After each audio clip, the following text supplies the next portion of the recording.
പീതാംബരം കരവിരാജിതശങ്കചക്രകൗമോദഗീ സരസിജം കരുണാസമുദ്രം രാധാസഹായമതിസുന്ദരമന്ദഹാസം വാതാലയേശമനിശം കൃതിഭാവയാമി. നമസ്കാരം. സനാതനധർമ്മസംഹിതകൾ പങ്കുവയ്ക്കാനായുള്ള നാദശ്രീ ചാനലിലേക്ക് എല്ലാവർക്കും സ്വാഗതം. പ്രിയരെ, ചാനൽ സബ്സ്ക്രൈബ് ചെയ്യാനും ലൈക്ക് ചെയ്യാനും ഓർമ്മപ്പെടുത്തിക്കൊള്ളുന്നു.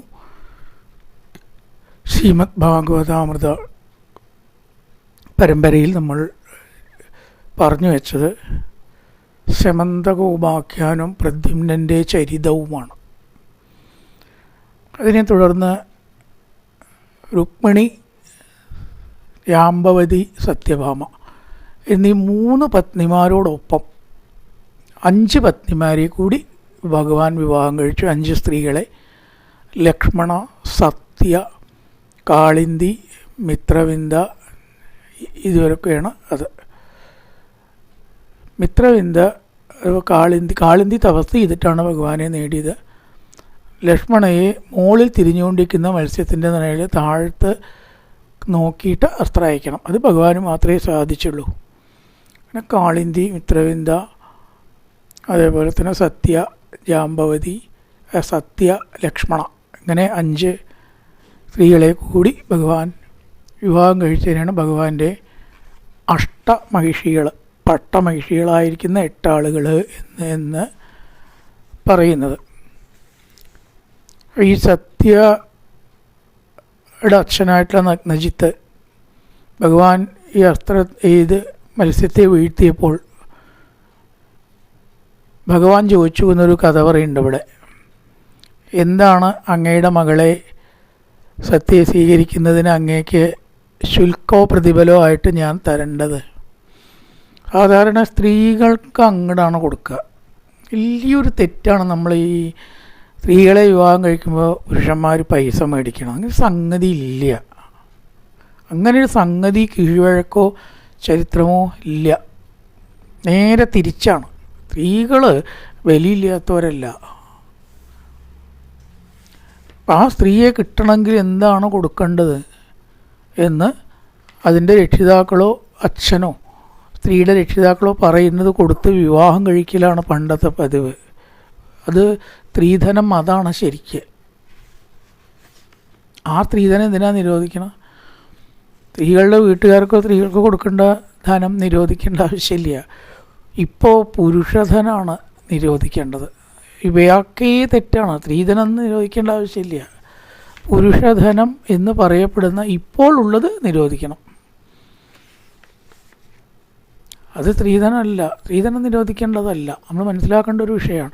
അപ്പോൾ എന്താണ് നഗ്നജിത്ത് പറയേണ്ടത്? സത്യയുടെ അച്ഛൻ: ഭഗവാനെ, അങ്ങയോട് ഞാൻ എന്താ ചോദിക്കുക? ശ്രീർ വസത്യനപായിനി, ഭക്തി ഉണ്ടാക്കണ ഒരു ഭാഗമാണത്. അങ്ങയുടെ മാറത്ത് ലക്ഷ്മി ഭഗവതി ഉണ്ട്. ആ അങ്ങയെ എൻ്റെ മകളുടെ ഭർത്താവായിട്ട് കിട്ടിയാൽ നീ അങ്ങ എനിക്ക് വേറെ എന്താ തരേണ്ടത്? ബ്ലാങ്ക് ചെക്ക് ബുക്ക് തന്നാൽ പിന്നെ എമൗണ്ട് എഴുതേണ്ട ആവശ്യമുണ്ടോ എന്നാണ് ചോദ്യം. ഗുണൈകധാംനോ യസ്യ അംഗേ ശ്രീ വസത്യനഭായിനി. ഏതൊരു ഭഗവാന്റെ ശരീരത്തിലാണ് ശ്രീ വസിക്കുന്നത്? സർവമംഗളങ്ങളും കൊടുത്ത് അപകടങ്ങൾ ഒഴിവാക്കുന്ന ദേവി, അനപായിനി, അപകടം ഉണ്ടാക്കാത്തവൾ. ആ ദേവി ഉള്ളപ്പോൾ ഇനി ഞാൻ എന്തിനാ വേറെ ചോദിക്കണം? ഭക്തി ഉണ്ട് നഗ്നജിത്ത് രാജാവിൻ്റെ. അതുകൊണ്ടാണ് ഭഗവാന്റെ മാഹാത്മ്യം കാണാനായിട്ട് സാധിച്ചത്. അപ്പോൾ കാളിന്തി, അതേപോലെ തന്നെ മിത്രവിന്ദ, സത്യ, ലക്ഷ്മണ, ഈ സ്ത്രീകളെയും ഭഗവാൻ ഇതേപോലെ വിവാഹം കഴിച്ചു എന്ന് പറഞ്ഞിട്ടാണ് 8 പ്രധാനപ്പെട്ട മഹിഷികളെ പറ്റിയിട്ട് പറഞ്ഞത്. പിന്നെയാണ് 16,100 സ്ത്രീകളെ എന്നാണ്. 16,100 16,000 അല്ല, 16,100 എന്നാണ് വ്യാഖ്യാതാക്കൾ പറയണത്. അത് നരകാസുരനെ വധിച്ചു. അപ്പോൾ ആ ദുഷ്ടൻ തടങ്കലിൽ വെച്ചതായ സ്ത്രീകളെ ഭഗവാൻ സ്വീകരിച്ചതാണ്.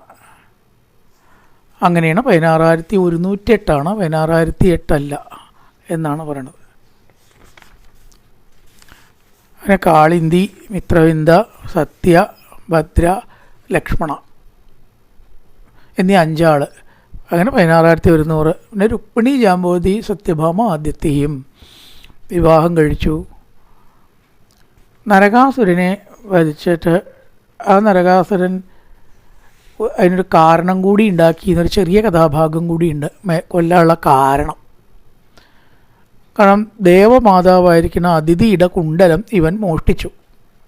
ദേവേന്ദ്രൻ കൃഷ്ണനെ ആശ്രയിച്ചിട്ട് പറഞ്ഞു, കൃഷ്ണ നോക്കൂ, ഇവൻ്റെ തോന്നിവാസം വളരെയധികം വർദ്ധിച്ചു. എൻ്റെ അമ്മയുടെ അതിഥിയുടെ കുണ്ടലം കൂടി മോഷ്ടിക്കുന്നവരെ ചെന്നെത്തി. ഇനിയിപ്പോൾ എന്നെ നാളെ എന്താ അവൻ കാട്ടുക നിശ്ചയില്ല, ഒന്ന് ഇവനെ ഒതുക്കണം എന്ന് പറഞ്ഞു. അങ്ങനെയാണ് ഭഗവാൻ സൈന്യസമേതം ചെന്ന് നരകാസുരനെ വധിച്ചത്.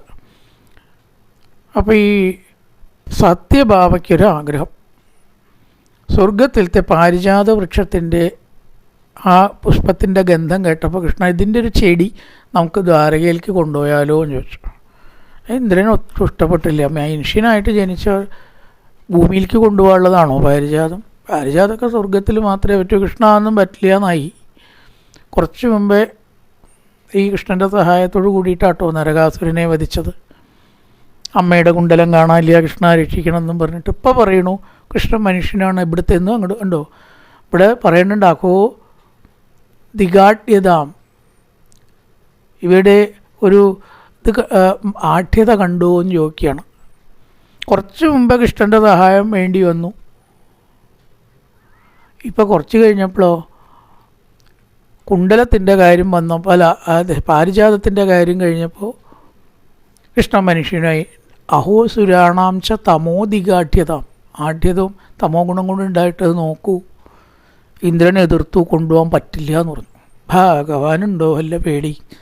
സത്യഭാമ എന്തെങ്കിലും പറഞ്ഞോട്ടെ, നമുക്ക് കൊണ്ടുപോകാം, പിന്നെയല്ലേ ഭഗവാനുണ്ടോ വല്ല പേടി? ആ പാരിജാതം കൊടുത്തിട്ട് ദ്വാരകയിലാണ് സ്ഥാപിച്ചു. ഒന്നും ഇന്ദ്രന് ചെയ്യാനും കഴിഞ്ഞില്ല. അങ്ങനെ അനവധി സ്ത്രീകൾ പ്രത്യഗമാസനപരാർഗ അണപദശൗച താമ്പൂല വിശ്രമണ ബീജനഗന്ധമാല്യൈ, താമ്പൂലം കൊടുക്കുക, കാല് തടവുക, മറ്റ് പരിചരണങ്ങൾ ചെയ്യുക. സർവേശ്വരനായിരിക്കുന്ന ഭഗവാനെ ഈ സ്ത്രീകളെല്ലാം പരിചരിച്ച് വളരെയേറെ അവർ സംതൃപ്തി അടഞ്ഞു. പക്ഷേ ഭഗവാൻ അവർക്കൊന്നും അടിമപ്പെട്ടിട്ടില്ല എന്നങ്ങനെ പറഞ്ഞു വെച്ചു. ഇനി എന്താണ് സത്യത്തിൽ ഈ പഞ്ചേന്ദ്രിയങ്ങളിൽ കൂടിയിട്ട് പ്രപഞ്ചവാസന വർദ്ധിക്കലാണ് 5 പത്നിമാർ. അത് 16,100 വർദ്ധിച്ചത് എങ്ങനെയാണ്? കണ്ണുകൂടെ ഒന്ന് മാത്രമല്ല കാണുന്നത്, ഒരുപാട് കാണുന്നുണ്ട്. ചെവി കൂടെ ഒന്ന് മാത്രമാണോ കേൾക്കണത്? ഒന്ന് മാത്രമല്ല തൊട്ടറിയുന്നത്, ഒരു രസം മാത്രമല്ല എന്നാവും. അങ്ങനെയാണ് അനവധി എന്ന് പറഞ്ഞത്. അപ്പോൾ ഈ ജീവൻ സാത്വിക അഹങ്കാരത്തെ പ്രാപിക്കും ചിലപ്പോൾ എന്നാണ്. ഭക്തന്മാർക്കും ഉണ്ടാവും ഇത്രയും ഒരു അഹങ്കാരം, താനാണ് ഏറ്റവും വലിയ ഭക്തൻ, അത്രയുണ്ടോ, വേറെ അതൊന്നുമില്ല. പക്ഷെ അതും ഇല്ലാവേണ്ട ആവണം. അതിനു വേണ്ടിയിട്ട് രുക്മിണി കൃഷ്ണ സംവാദം എന്ന് പറഞ്ഞിട്ട് ഒരു ഭാഗം വളരെ മനോഹരമായിട്ട് സാഹിത്യപരമായിട്ടൊക്കെ വർണ്ണിക്കുകയാണ്. പാരിജാത വൃക്ഷമൊക്കെ സ്ഥാപിച്ചു, അതൊക്കെ പൂക്കാൻ തുടങ്ങി. നേരത്തെ കൊടുന്ന് കുഴിച്ചിട്ടതാ, അതിൻ്റെ ഗന്ധം ജനലിൽ കൂടെ അങ്ങനെ വരുന്നുണ്ട്. അത് ഭഗവാന്റെ മുറിയിലേക്ക് ചന്ദ്രൻ ഉദിച്ച് നിലാവ് ഇങ്ങനെ വരുന്നുണ്ട്. രുക്മിണിയാണെച്ചാൽ കൃഷ്ണനെ ഇങ്ങനെ വീശുന്നുണ്ട്. ശോഭാച്യുതം ഗുണയതി, ആ കയ്യിലത്തെ വളകൾ ഇങ്ങനെ ജാമരം കൊണ്ട് വീശുമ്പോൾ കൂട്ടി വിട്ടുന്ന മനോഹര ശബ്ദം ആ മുറിയിലാകെ ഇങ്ങനെ അലയടിച്ചിരുന്നു. ഇങ്ങനെ രുക്മിണി ഭഗവാനെ പരിചരിച്ചുകൊണ്ട് സുന്ദരമായിട്ടുള്ള ആ ഒരു അന്തരീക്ഷം, അലക്കി വിരിച്ച അസ്ഥല തൂവെള്ള കിടക്കുക, അതിൽ ഭഗവാൻ ഇങ്ങനെ ഇരിക്കുമ്പോൾ രുക്മിണിയെ ഇങ്ങനെ നോക്കുകയാണ് ഭഗവാൻ. രുക്മിണി ചിന്തിച്ചു, എന്താ ഇപ്പം ഇങ്ങനെ നോക്കാനുള്ള, ഏകദേശം ഇപ്പോൾ ഒരു കൊല്ലമൊക്കെ കഴിഞ്ഞു വിവാഹം കഴിഞ്ഞിട്ട്, സ്ത്രീകളെ കാണാത്ത പോലെ നോക്കണം എന്താണെന്നൊരു ഭാവത്തിൽ രുക്മിണി തിരിച്ച് അങ്ങനെ ഒരു ശങ്കിച്ചിട്ടൊരു നോട്ടം. അല്ല രുക്മിണി, ഞാൻ രുക്മിണിയുടെ കാര്യങ്ങൾ ഇങ്ങനെ ഓർത്തതാ, അതെന്താ ഇപ്പം ഇങ്ങനെ പ്രത്യേകമായിട്ടൊന്നും ഓർക്കാൻ എന്നാണെങ്കിൽ, അവിടെ അനവധി ആളുകൾ എന്നെ ആഗ്രഹിച്ചു വന്നു. അവരൊക്കെ ഒരു കണക്കിന് പറയുകയാണെങ്കിൽ എന്നേക്കാൾ ശ്രേഷ്ഠന്മാരാണെന്ന് എനിക്ക് തോന്നുന്നു. അവരെയൊക്കെ ഉപേക്ഷിച്ചിട്ട് എന്താണ് എന്നെ സ്വീകരിച്ചത് എന്ന് ഞാൻ അങ്ങനെ വിചാരിക്കുകയാണ്. ഞങ്ങളുടെ കാര്യം, രുക്മിണി ഒരു രാജകുമാരിയാണ്. ഞാനോ ഒരു ഗോപകുമാരനാണ്. കഥയിലെ രാജകുമാരനും ഗോപകുമാരനും എന്ന് പറഞ്ഞിട്ടൊരു പാട്ടുണ്ടല്ലേ, അതുപോലെ ആയില്ലോ ഇപ്പോൾ അത്. കഥയിലത്തെ രാജകുമാരി ഗോപകുമാരനും ആണ് ഇപ്പോൾ ഇവിടെ യോജിച്ചിരിക്കണം. ഇനി പറയുകയാണ്, എനിക്ക് കുറേ അയോഗ്യത ഉണ്ടല്ലോ രുക്മിണി, എന്തേ രുക്മിണി അത് കാണാതിരുന്നത്? രാജഭ്യോഭിപതസ്സുബ്രൂ സമുദ്രം ശരണംഗതാൻ. ചരാസന്താദികളെ പേടിച്ച് സമുദ്രത്തിൽ ശരണം പ്രാപിച്ച ആളാണ് ഞാൻ. പേടിയുണ്ട് തീർച്ചയായി. സമുദ്രം ശരണം ഗതാൻ, ഇവിടേക്ക് അവൻ എത്തില്ല എന്ന് വിചാരിച്ചിട്ട് അവരെ പേടിച്ച് ഭയന്നിരിക്കണ ഒരു പുരുഷൻ. ധൈര്യമല്ലേ ആദ്യമായിട്ട് വേണ്ടത് ആണുങ്ങളായ? അതുണ്ടോ ഞങ്ങൾക്ക്? നീണ്ട് അസ്പട്ടവത്മനാം പുംസാം അലോക പദപീയുഷാം. ഞങ്ങളുടെ മാർഗങ്ങളൊക്കെ വളരെ വിചിത്രങ്ങളാണ്. സാധാരണക്കാരുടെ മാർഗങ്ങളല്ല, ഭക്തന്മാരുടെയും ആത്മജ്ഞാനികളുടെയും ശരീരബോധമില്ലാത്തവരുടെ വഴികളൊക്കെ വിചിത്രങ്ങളാവും. എവിടെയെങ്കിലുമൊക്കെ ഇരിക്കുക, കീറിയ വസ്ത്രമായാലും അതൊക്കെ മതി. ഭസ്മക്കുരിയോ രുദ്രാക്ഷമാലയോ കെട്ടി ഇരിക്കുക എന്നല്ലാണ്ട്, അതൊക്കെ അടിഞ്ഞിരിക്കുക എന്നല്ലാണ്ട് നല്ല വേഷമോ വിധാനങ്ങളോ ഒന്നും ഞങ്ങൾക്ക് ഇല്ല. ആർത്തിദാപദവി സുപ്രൂ പ്രായ സീതന്തി ഊഷിത. സ്ത്രീകളിൽ ഞങ്ങൾക്ക് ആസക്തിയില്ല. നല്ല ആൾക്കാരെ വിവാഹം കഴിച്ചിരിക്കണം. വിവാഹം കഴിഞ്ഞിട്ടേ സ്ത്രീയാനാസക്തി ഇല്ല എന്ന് പറഞ്ഞാൽ എന്താവും കഥ? ഇനി വേറൊരു വിഷയമുണ്ട്. നിഷ്കിഞ്ചന വയം ശസ് നിഷ്കിഞ്ചന ജനപ്രിയ. ഈ നിഷ്കിഞ്ചനൻ എന്ന് പറഞ്ഞാൽ ഒന്നുമില്ലാത്തവൻ എന്നാണ് അർത്ഥം. ഒന്നും കയ്യിലില്ലാത്തവൻ എന്ന് പറഞ്ഞാൽ ധനമില്ലാത്തവൻ എന്നുള്ള അർത്ഥത്തിലെടുക്കാം. 10 പൈസ കയ്യിലെടുക്കാനില്ല, അങ്ങനെയാവാം. വേറൊരു അർത്ഥം കൂടി ഉണ്ട് അതിന്. അതെല്ലാ ദിക്കിലും നിറഞ്ഞവൻ എന്ന് കൊടുക്കാം. നിഷ്കിഞ്ചനൻ, നിഷ്കളൻ, നിർമ്മലൻ, നിരഞ്ജനൻ. സ്തുതിയിലൊക്കെ നമ്മൾ കാണാമല്ലോ, അവിടെ ധനമില്ലാത്തവന്നല്ല, എല്ലാ ദിക്കിലും ഉള്ളവെന്ന് അർത്ഥമാണ് വരിക. ഇപ്പോൾ ഇവിടെ ഭഗവാൻ ഉദ്ദേശിച്ച ധനമൊന്നും കയ്യിലില്ലാത്തവൻ. നിഷ്കിഞ്ചനാവയം ശസ്സൽ നിഷ്കിഞ്ചന ജനപ്രിയ. ഒന്നും കയ്യിലില്ലാത്ത ദരിദ്രന്മാരെയാണ് എൻ്റെ കൂട്ടാളികൾ. കുചേലൻ, അക്രൂരൻ, ഉദ്ധവൻ, ഇവരുടെയിലും ഇല്ല പൈസ. ഏയോരാത്മതമം വിത്തൻ ജന്മ ഐശ്വര്യകൃതിർഭവ തയോർ വിവാഹോ മൈത്രീച്ച. സൗഹൃദമായാലും വിവാഹബന്ധമായാലും ആര് തമ്മിലാണ് വേണ്ടത്? ഏകദേശം തുല്യത ഉള്ളവർ വേണം, വേണ്ടേ? വലിയൊരു കുടുംബം, വളരെ ദരിദ്രമായിട്ടൊരു കുടുംബം, അത് ചേരുമോ? ഇങ്ങനെ യോജിപ്പില്ലാത്ത ഒരു ബന്ധം. വൈദർഭേതവിജ്ഞായതയാ അദീർഘസമീക്ഷയാ. ഇതൊന്നും മനസ്സിലാക്കാതെ ദീർഘദൃഷ്ടിയില്ലാതെ നീ എന്നെ സ്വീകരിച്ചു. ഇന്ന് എൻ്റെ വീട്ടുകാരായിട്ടുള്ള രുക്മി മുതലായിട്ടുള്ളവർക്കൊക്കെ എന്നോട് ശത്രുതയാണ്, ദേഷ്യമാണ്. ബന്ധമാകുമ്പോൾ അങ്ങോട്ടും ഇങ്ങോട്ടും ഒരു ലോകിയൊക്കെ വേണ്ടേ? ബന്ധം, ഒരു സ്നേഹം. അതുണ്ടോ ചോദിച്ചാൽ അതുമില്ല. രുക്മിക്കാണെച്ചാൽ എന്നെ കണ്ടേ കൂടാ. അപ്പോൾ എന്തൊരു ചേർച്ചയാണ് നമ്മൾ തമ്മിൽ ഉള്ളത്. അതുകൊണ്ട് ഒരു കാര്യമുള്ളൂ, ഞാൻ ഇതെല്ലാം അറിഞ്ഞിട്ട് എന്തിനാണ് രുക്മിണിയെ സ്വീകരിച്ചത് എന്ന് രുക്മിണിക്ക് ചോദിക്കാം. അതിന് ചോദ്യം ഉണ്ടാവാണല്ലോ. ആദ്യം തന്നെ എങ്ങനെയൊക്കെയാണെന്ന് വെച്ചാൽ പിന്നെ എന്തിനാണ് എന്നെ അങ്ങോട്ട് കൊണ്ടുവന്നത്, അവിടെ വന്നിട്ട് കൂടുന്നത്? അത് രുക്മിണിയിലുള്ള താല്പര്യം കൊണ്ടല്ല. അവിടെയാണ് ഏറ്റവും പ്രശ്നം. രുക്മിണിയിൽ എനിക്ക് വലിയ താല്പര്യമൊന്നുമില്ല, പിന്നെ എന്തിനാണ് കൊണ്ടുവന്നത്? ആ ജരാസന്ധാദികൾക്കും രുക്മിക്കൊക്കെ ഒരു വിചാരം ഉണ്ട്. അവർ വിചാരിച്ചതേ നടക്കൂ ലോകത്തിൽ. അതല്ലാന്ന് കാണിച്ചു കൊടുക്കാൻ വേണ്ടി ഞാൻ ചെയ്തു. അത് കഴിഞ്ഞില്ലേ? ഇനി രുക്മിണിക്ക് വേണമെച്ചാൽ പോവാം. അവരുടെ അഹങ്കാരം തീർക്കലാണ് എൻ്റെ ലക്ഷ്യം ഉണ്ടായിരുന്നത്. അത് കഴിഞ്ഞു സ്ഥിതിക്ക് രുക്മിണിയെ സ്ഥിരമായിട്ട് എനിക്ക് വേണമെന്നൊരു നിർബന്ധമൊന്നും രുക്മിണിയിൽ താല്പര്യവും എനിക്ക് ഇല്ല. അതുകൊണ്ട് വേണമെച്ചാൽ രുക്മിണി പൊക്കോളൂ. ഇനിയിപ്പോൾ എന്നെ സ്വീകരിച്ചത് ബുദ്ധിമുട്ടായി എന്ന് തോന്നുന്നുണ്ടെങ്കിൽ ഒട്ടും വിഷമിക്കേണ്ട, എനിക്ക് രുക്മിണി പോയാൽ വിഷമമൊന്നുമില്ല. ഇത് കേട്ടപ്പോൾ ബാക്കിയൊക്കെ രുക്മിണി സഹിച്ചു. രുക്മിണിക്ക് വേണമെങ്കിൽ പോവാമെന്നും എനിക്ക് രുക്മിണിയിൽ താല്പര്യമില്ല എന്നും ഭഗവാൻ പറഞ്ഞത് വല്ലാതെ രുക്മിണിക്ക് കൊണ്ടു. ഒട്ടും തന്നെ സഹിക്കാൻ കഴിഞ്ഞില്ല.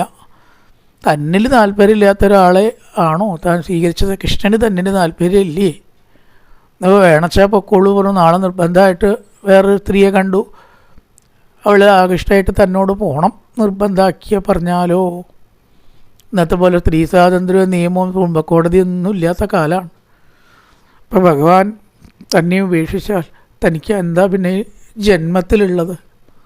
ആകെയുള്ളത് ഈശ്വരനാണ്, കൃഷ്ണനാണ്. ഭഗവാൻ കൃഷ്ണനാണ്ട് ഉപേക്ഷിച്ചാൽ തനിക്ക് ഈ ലോകത്തിൽ വല്ലതും ഉണ്ടോ? പിന്നെ ഒന്നുമില്ലാണ്ട് പിന്നെ മരിക്കല്ലേ ഭേദം. അങ്ങനെ വളകളൊക്കെയാണ് ഊരി വീണു, കണ്ണിൽ നിന്ന് വെള്ളം ധാരധാരയിട്ടാണ് ഒഴുകി, ശരീരമൊക്കെയാണ് തളർന്നു.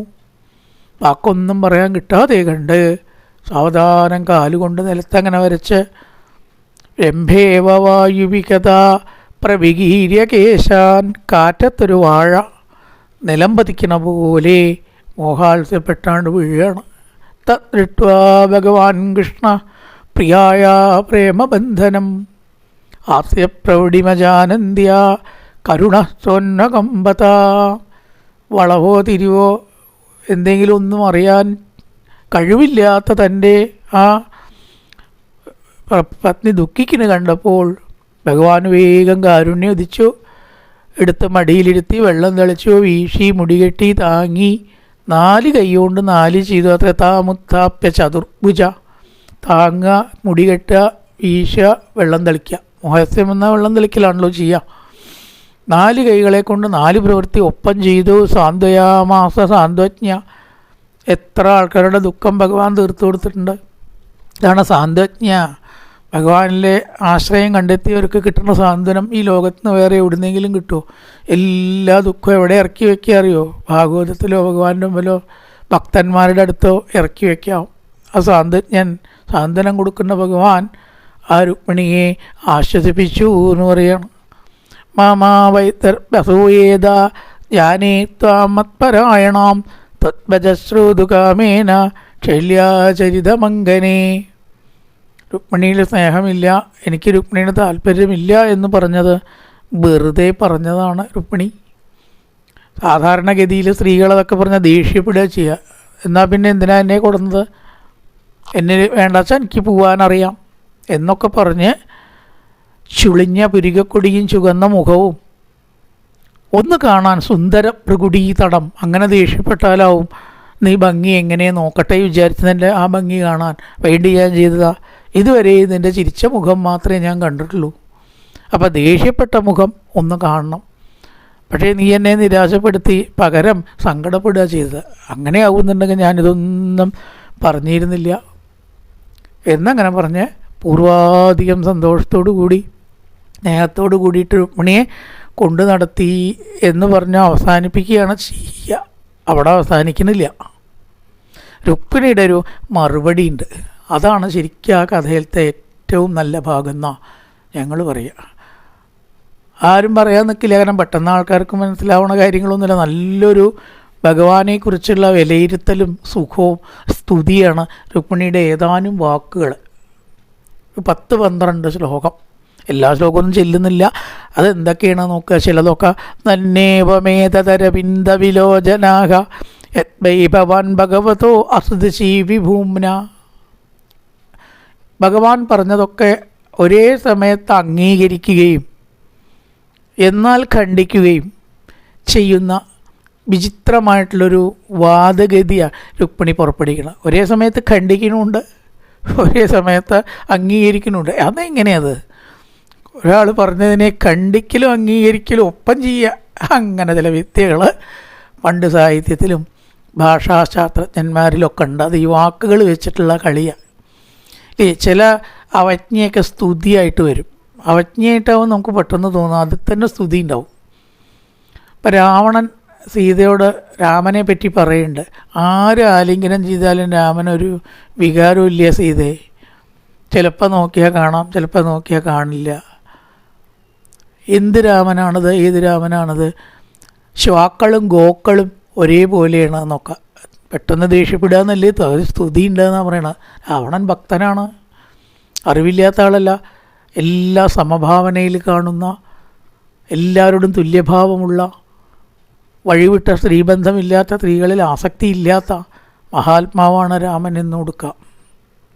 ആ വാക്കുകൾ അങ്ങോട്ടും ഇങ്ങോട്ടും കൊടുക്കാവുന്നതാണ്. അപ്പം എന്ന പോലെ ഇവിടെ പറയണം, നമ്മൾ തമ്മിൽ സദൃശരല്ല എന്ന് അങ്ങ് പറഞ്ഞു. സദൃശരല്ലല്ലോ, അങ്ങനെയല്ല. അപ്പോൾ അംഗീകാരമായി. പക്ഷേ ഏത് വിധത്തിലാണ് സദൃശരല്ലാത്തത്? അത് വ്യത്യാസപ്പെട്ടു. അതാണ് വിയോജിപ്പ്.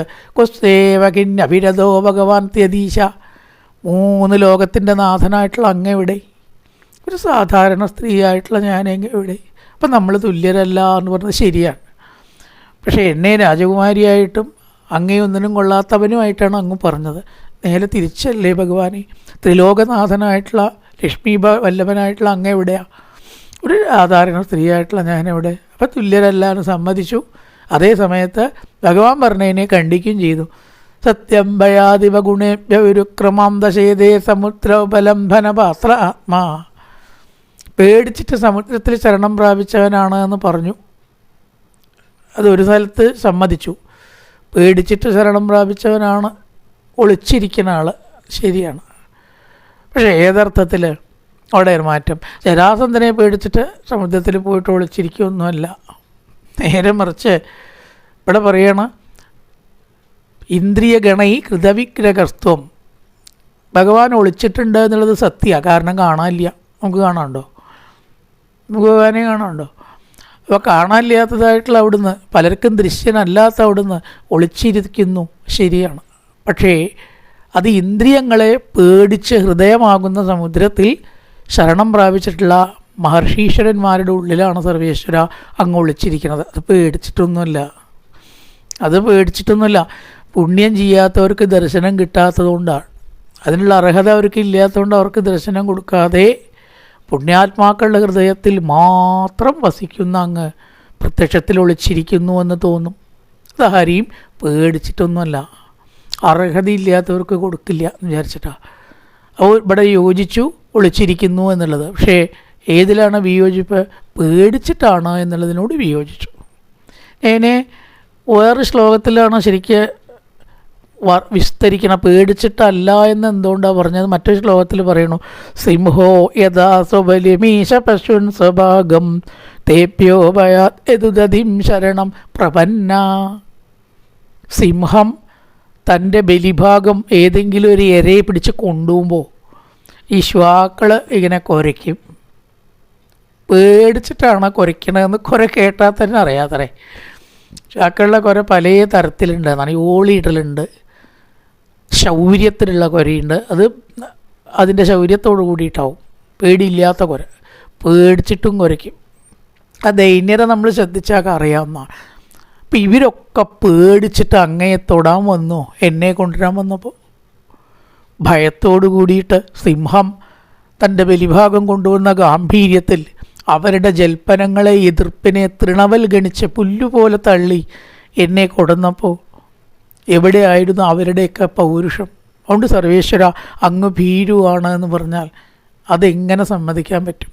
അസ്ത്രധാരികളായിട്ടുള്ള സൈന്യമായിട്ട് നിൽക്കുന്നവരുടെ മുമ്പാകെ നിശ്ചയിച്ച കന്യകയെ കൊണ്ടുവരിക എന്ന് പറഞ്ഞാൽ ധൈര്യമില്ലാത്തവർക്ക് ചെയ്യാൻ പറ്റുമോ? അതുകൊണ്ട് അങ്ങ് ഭയന്നിട്ടാണ് എന്നതിനോട് യോജിക്കാൻ പറ്റില്ല. ഒളിച്ചിരിക്കുകയാണെന്ന് പറയാം. അതെന്താണ്? അർഹതയില്ലാത്തവർക്ക് ദർശനം കൊടുക്കാത്തതുകൊണ്ട്. യത്പാദ, അതാണ് ഈ ശ്ലോകങ്ങളാണ് അതിലത്തെ പ്രധാന സുന്ദര ഭാഗം. ത്വത്പാദ പത്മമകരന്ദജുഷാം മുനീനാം പത്മാത്പുടം നൃപശിബർധന ദുർവിഭാവ്യം യത്മാത് അലൗകിക വിവേഹിതമീശ്വരസ്യ ഭൂമന്തവേഹിതമഥോ അനുയേ ഭവന്തം. ഇനി അങ്ങ് പറഞ്ഞു, 4 ആൾ നടക്കണ പോലെയല്ല ഭക്തന്മാർ നടക്കുക. അവർക്ക് വേഷവിധാനത്തിലോ അതിലൊന്നും ഒരു ശക്തി ഉണ്ടാവില്ല. എന്തായാലും കഴുകി വൃത്തിയാക്കിയ വേഷം എന്നല്ലാണ്ട് അത് ഭംഗിയുള്ളതാണോ, മാച്ചാണോ, ഡിസൈനാണോ, വില കൂടിയതാണോ, ഇതൊന്നും ഭക്തന്മാർ നോക്കാറില്ല. കഴുകിയതാണോ എന്ന് നോക്കും, അല്ലാണ്ട് അതിൻ്റെ ഭംഗിയാവട്ടെ വേറൊന്ന്. അപ്പം നിങ്ങളൊക്കെ പ്രത്യേക വിഭാഗത്തിലാണ് കൊണ്ട് എങ്ങനെ ഈ രാജകുമാരിക്ക് ചേരുക എന്നാണല്ലോ അങ്ങ് ചോദിച്ചത്.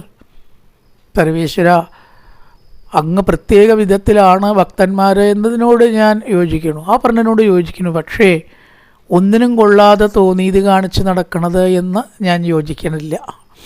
എന്താ കാരണം വെച്ചാൽ ഈ അലൗകിക മാർഗങ്ങളിൽ ഒരാൾ എത്തിച്ചേരണമെങ്കിൽ എത്ര ഉപാസന ചെയ്യണം എന്നാ രുക്മിണി ചോദിക്കണം. ഈ വേഷത്തിൽ നല്ലൊരു വേഷം കണ്ട് അണിയാനോ, നല്ലൊരു വേഷം അടിഞ്ഞവരെ നോക്കാനോ ഈ ലോകത്തിലെല്ലാവർക്കും സാധിക്കും, ഇല്ലേ?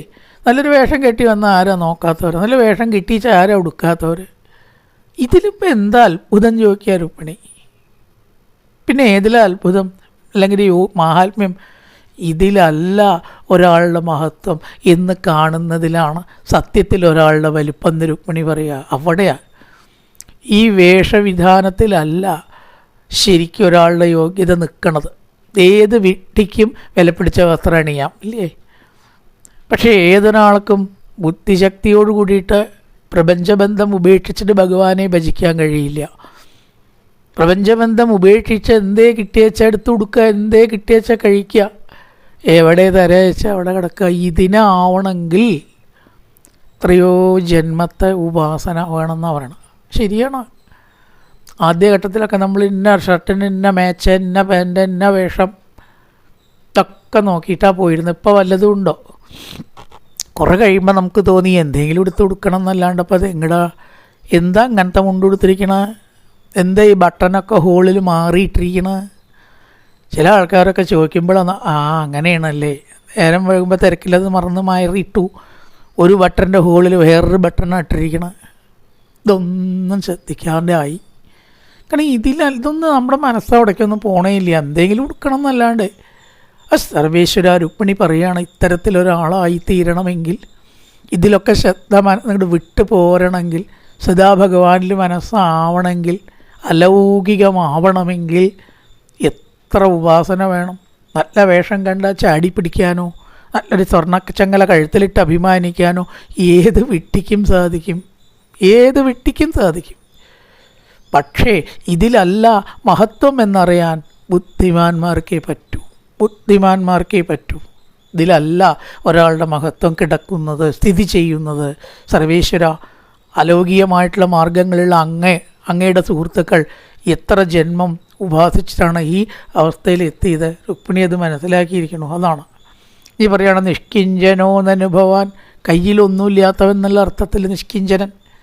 അതിനോട് രുക്മിണി യോജിക്കുകയും ചെയ്തു, എതിർക്കുകയും ചെയ്തു. എന്താ നിഷ്കിഞ്ചനോട് യോജിച്ചത്? അങ്ങനെ നിഷ്കിഞ്ചനാണ് എന്ന് പറഞ്ഞത് ശരി തന്നെ, യോജിച്ചു. പക്ഷേ എവിടെ വിയോജിപ്പ്? ഏതർത്ഥത്തിൽ? ധനമൊന്നും കയ്യിലില്ലാത്തെന്നുള്ള അർത്ഥത്തിലാണ് അങ്ങ് പറഞ്ഞത്. അങ്ങനെയല്ല, നിഷ്കിഞ്ചനത്വം അങ്ങേക്ക് ചേരുക. പിന്നെയോ എല്ലാ സ്ഥലത്തും അങ്ങുണ്ട്, അതിനും നിഷ്കിഞ്ചനൻ എന്ന് പറയും. അപ്പം അങ്ങ് നിഷ്കിഞ്ചനാണ്. ഏതർത്ഥത്തിൽ? ഈ പ്രപഞ്ചത്തിൽ ജലേ വിഷ്ണു, സ്ഥലേ വിഷ്ണു, വിഷ്ണുരാകാശരുച്യതേ, താപരം ജംഗമം വിഷ്ണു, സർവം വിഷ്ണുമയം ജഗത്ത്. ഈ ലോകം മുഴുവൻ ഈശ്വരനാണ് അല്ലേ? ആ അർത്ഥത്തിൽ അങ്ങ് നിഷ്കിഞ്ചനാണ്. ധനം ഇല്ലാത്തവൻ എന്ന അർത്ഥത്തിലല്ല. സ്ഥാപിക്കുന്നുണ്ട്. ത്വം വൈ സമസ്ത പുരുഷാർത്ഥമയ ബലാത്മാ. അങ്ങേ ഭജിച്ചിട്ടുള്ള ഒരാൾക്ക് എന്തിൻ്റെങ്കിലും കുറവുണ്ടാവുമോ? സുധാമാവ് കുറച്ച് കഷ്ടപ്പെട്ടുവെങ്കിലും അവസാനം ആരായി? ഏറ്റവും വലിയ സമ്പന്നനായി. ഉണ്ടോ?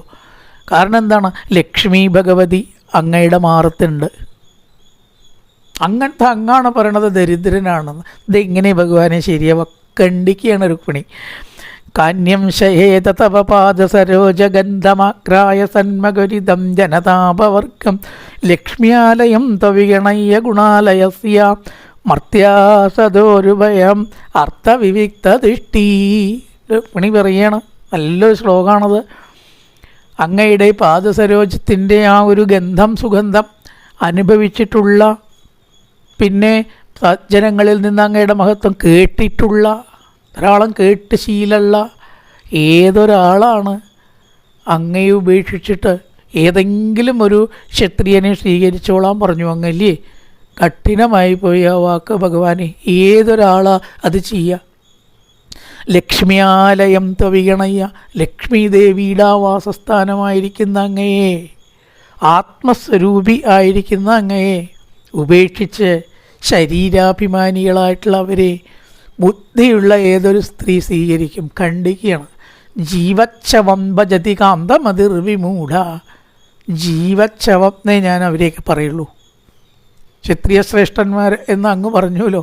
ജീവച്ഛവം, വെറുതെ ശരീരം കൊണ്ട് നടക്കണു എന്നല്ലാതെ ആത്മസ്വരൂപികളാണോ അവർ? അങ്ങേപ്പോലെ ആത്മസ്വരൂപികളാണോ അവർ? ലക്ഷ്മ്യാലയം, അങ്ങ് ലക്ഷ്മി ദേവിയുടെ ആവാസസ്ഥാനമാണ്.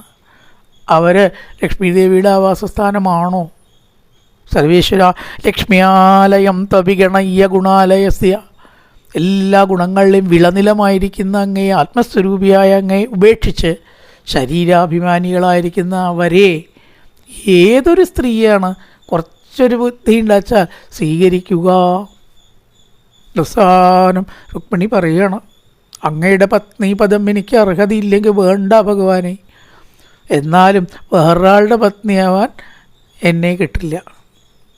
അങ്ങ് ഉപേക്ഷിച്ചോളൂ, എനിക്ക് അർഹതയില്ലെങ്കിൽ അങ്ങക്ക് എന്നെ ഉപേക്ഷിക്കാം. പക്ഷേ അപ്പം ഞാൻ എന്ത് ചെയ്യും? അർത്ഥം ഭുജാക്ഷപമതേ ചരണാനുരാഗ ആത്മൻ്റെ തത്യമൈജാനതിരിക്ത ദൃഷ്ടേ എരുഗത്യ വൃദ്ധയ ഉപാത്തരജ്യോതി മാത്രോ മാമീക്ഷസേ തതുഹന പരമാനുകമ്പ. ആ പാദപത്മത്തിലുള്ള ഭക്തി എനിക്ക് എങ്ങനെയായാലും തരണം, അത് മാത്രം എന്നെ തിരിച്ചെടുക്കരുത്, ബാക്കിയൊക്കെ എടുത്തോളൂ. പത്നീപദം എനിക്കില്ലെങ്കിൽ അതും എന്നെ തിരിച്ചെടുത്തോളൂ, അങ്ങ് തന്നത് തിരിച്ചെടുക്കാനുള്ള അധികാരം അങ്ങേക്ക് ഉണ്ടല്ലോ. പക്ഷേ ഒന്ന് മാത്രം ചെയ്യരുത്, ആ പാദപത്മത്തിലുള്ളതായിരിക്കുന്ന ഭക്തി മാത്രം എന്നിൽ നിന്ന് എടുക്കരുത്. ഞാൻ ആരുമല്ലെങ്കിലും അങ്ങയുടെ പത്നി അല്ലെങ്കിലും ഒന്നെനിക്ക് ചെയ്യാൻ പറ്റും, ഏതെങ്കിലും ഒരു മുക്കിലിരുന്നിട്ട് കൃഷ്ണ എന്ന് വിളിക്കാലോ, അതിന് തടസ്സമില്ലല്ലോ.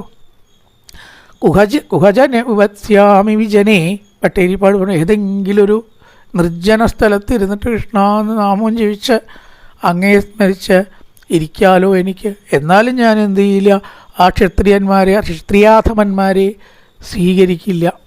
അങ്ങനെയുള്ള ഭംഗിയുള്ള സംവാദങ്ങളൊക്കെ ശ്രീമദ് ഭാഗവതത്തിൻ്റെ മാത്രമാണ്, ശ്രീമദ് ഭാഗവതത്തിൻ്റെ മാത്രമാണ് ഞാൻ പറയണു. അത് മറ്റൊരു പുരാണത്തിലും ഈ വക ഒരു ഭാവം നമുക്ക് കിട്ടില്ല. അത് തന്നെയാണ് ഭാഗവതത്തിൻ്റെ ശ്രേഷ്ഠത. 18 പുരാണത്തിലും വെച്ച് മീതെ എന്ന് പറയാൻ കാരണം ഇത്ര സാഹിത്യസുന്ദരവും അതുപോലെ തന്നെ യുക്തിയുക്തവും ഭക്തിയുക്തവുമാണ് രുക്മിണിയുടെ മറുപടി. ഇത്ര ഗംഭീരമാണ്, ആലോചിച്ചു ആ ഗാംഭീര്യം, ശ്ലോകങ്ങളിലേക്കൊരു ഗാംഭീര്യം കേട്ടപ്പോൾ ഭഗവാന് സന്തോഷമായി. ഇതൊക്കെ ഒന്ന് കേൾക്കാനാണ് രുക്മിണി ഞാൻ ഈ വിദ്യ പ്രയോഗിച്ചത്. അപ്പോൾ രുക്മിണി എന്തിനെ കരയാനും വീഴാനും ഒക്കെ പോയത്? ഇതൊക്കെ ആദ്യം തന്നെയാണ് പറഞ്ഞാൽ മതിയായിരുന്നില്ലേ? മാം ഭജന്തി ദാമ്പത്യേ തപസാ വ്രതചര്യയ കാമാത്മനോപവർഗേശം മോഹിത മമമായ. ഈ ലോകകാര്യങ്ങൾക്ക് വേണ്ടി മാത്രം എന്നെ ഭജിക്കുന്നവർ യഥാർത്ഥത്തിൽ എൻ്റെ തത്വത്തെ അറിഞ്ഞവരല്ല. മോക്ഷാസ്പദമായിരിക്കുന്ന എന്നെ അതിനു വേണ്ടി ഭജിക്കാതെ ഇന്നുണ്ടായിട്ട് നാളെ ഉണ്ടാവാത്ത കാര്യത്തിന് വേണ്ടി ഭജിക്കുന്നവർ എൻ്റെ യഥാർത്ഥ തത്വത്തെ അറിഞ്ഞവരല്ല. രുക്മിണി എന്നെയാണപ്പോൾ ശരിക്കും എന്നെ മനസ്സിലാക്കിയത്. ഇപ്പം അതെനിക്ക് മനസ്സിലായി, അതൊക്കെ ഒന്ന് കേൾക്കാനാണ് ഇങ്ങനൊരു യുക്തി ഞാൻ പ്രയോഗിച്ചത് എന്നും പറഞ്ഞ് പൂർവാധികം സ്നേഹത്തോടു കൂട്ടി രുക്മിണിയും ഭഗവാനും കഴിഞ്ഞു. സൗരഥസല്ലാപത്തോടു കൂട്ടി കഴിഞ്ഞു എന്നും പറഞ്ഞ് കൃഷ്ണ രുക്മിണി സംവാദം പറഞ്ഞ് അവസാനിപ്പിച്ചു. കൊട്ടിയൂർ ക്ഷേത്രത്തിൽ ഈ അധ്യായം എന്നും പൂന്താനം വായിച്ചിരുന്നു എന്നും പരമേശ്വരന് ശിവന് വളരെ ഇഷ്ടമാണ് ഈ അധ്യായമെന്നും ഒരു ദിവസം വായന അവിടുന്ന് ഇങ്ങനെ കേൾക്കണു പൂന്താനമില്ലാത്തപ്പോൾ. അപ്പോൾ ആരാണോ വായിക്കണത് എന്ന് ഒളിഞ്ഞു നോക്കിയപ്പോൾ ഭഗവാൻ ശിവനാത്ര ഈ അധ്യായം വായിക്കണം. എപ്പോൾ നോക്കിയാലും അടയാളം ഈ അധ്യായത്തിൽ തന്നെ നിൽക്കുകയാണ്, മാറ്റി വെച്ചാലും പിന്നെയും കാണാൻ തന്നെ. ഒളിഞ്ഞു നോക്കിയപ്പോൾ ശിവൻ ഇതിരുന്ന് വായിച്ചിട്ട് അവിടെ അടയാളം വയ്ക്കുകയാണ്. വായന കഴിഞ്ഞപ്പോൾ ചോദിച്ചു, പാർവതി എങ്ങനെയുണ്ട് എൻ്റെ വായന ചോദിച്ചു. ശിവൻ പറഞ്ഞു, വായനയുടെ പദം മുറിക്കലും ഗ്രമാറ്റിക്കലും ആയിട്ടൊക്കെ വളരെ കേമം തന്നെയാണ്, അങ്ങേക്ക് അറിവില്ല എന്ന് ആരാ പറയുക, ഭക്തി പൂന്താനത്തിനാണ് കൂടുക എന്ന് തോന്നണു കേട്ടോ എനിക്ക്. തോന്നൽ പാർവതിയുടെ. ആയിക്കോട്ടെ, വിഷ്ണു ഭക്തന്മാരെ പുകഴ്ത്തണത് എനിക്ക് എപ്പോഴും ഇഷ്ടമാണ്. കണ്ടു, അപ്പോഴും പരമേശ്വരൻ തന്നെ താഴ്ത്തിയതിന് കണ്ടില്ല എന്നാണ് പറയണം. പൂന്താനത്തിനെ പാർവതി പ്രശംസിച്ചാലാണ് ഭഗവാന് ശിവന് ഇഷ്ടമാവുക എന്ന് പാർവതിക്ക് അറിയാം. എൻ്റെ വായന നന്നായി എന്ന് പറയാനല്ല. അപ്പോൾ ഭഗവാന്റെ ഇഷ്ടം ശിവൻ്റെ ഇഷ്ടം നോക്കിയിട്ട് പാർവതി മറുപടി പറഞ്ഞു, പൂന്താനത്തിൻ്റെ വായന തന്നെയാണ് കേട്ടോ, ഭക്തിയുടെ കാര്യത്തിൽ കുറച്ച് മീതേന്നാണ്. അങ്ങനെ ആ പുസ്തകം എടുക്കാതെ വന്നു. വടക്കുനാഥൻ്റെ ക്ഷേത്രത്തിൽ നിന്ന് പിന്നെ ഈ പുസ്തകം കിട്ടിയെന്നാണ് ഐതിഹ്യം ഭാഗവതം. അപ്പോൾ ഈ അധ്യായം ശിവക്ഷേത്രത്തിൽ വായിക്കുന്നത് വളരെ നല്ലതാണ്. ശിവനും വിഷ്ണുവൊക്കെ അങ്ങനെയാണ്. അങ്ങനെ ആണ് ഈ അനിരുദ്ധൻ്റെ വിവാഹം ആയിട്ടുള്ള ചില കഥകൾ. അനിരുദ്ധ വിവാഹമാണ് അടുത്ത ടോപ്പിക്ക്. അതേപോലെ തന്നെ ബാണയുദ്ധം മുതലായിട്ടുള്ള കഥകൾ. കായേന വാചാ മനസേന്ദ്രിയർവാ ബുദ്ധ്യാത്മനാ വാ പ്രകൃതി സ്വഭാവ കരോതി യത്യർത്ഥകലംബരസ്മൈ നാരായണായേതി സമർപ്പയാമി. ഓം പൂർണ്ണമദ പൂർണ്ണമിദം പൂർണ്ണാത് പൂർണ്ണമുദച്യതേ പൂർണ്ണസ്യ പൂർണ്ണമാദായ പൂർണ്ണമേവാവശിഷ്യതേ. ഓം ശാന്തി ശാന്തി ശാന്തി. ഹരി ഓം ശ്രീ ഗുരുഭ്യോ നമഃ. ഹരി ഓം.